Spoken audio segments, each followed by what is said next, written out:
I personally would say the skill set of the people that you have in as your developers, and I think that's because my team are subject matter experts in all of the teams that we support within the operation.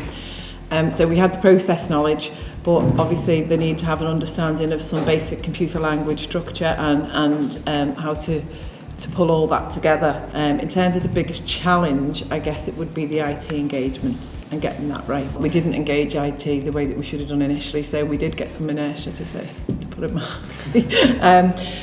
There was a bit of pushback, there wasn't the understanding of what we were trying to do, and a bit of nervousness. Interesting, we had a 3-week debate about password lockout.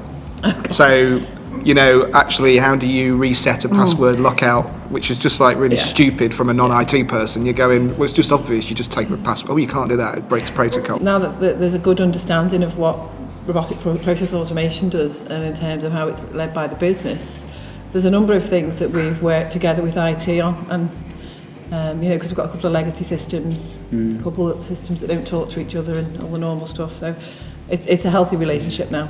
Similarly, we had the same challenges, and it was because it was such an exciting journey, to be fair, as well, wasn't it? It was like, oh, we can do this, we'll do it ourselves. Got robots, But then the other thing is security. You've got to think about how you're going to structure, how the automation accesses these core systems, what permissions you're going to give it to do.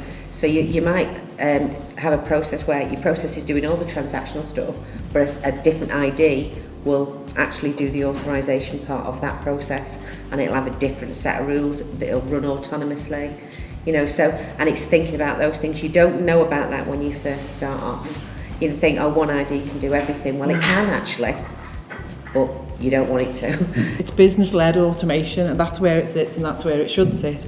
But clearly, we do need to have that right relationship, so that when there's any changes to core systems, or any releases, or any problems, or anything like that, we're in that 360 loop and we know what's going on.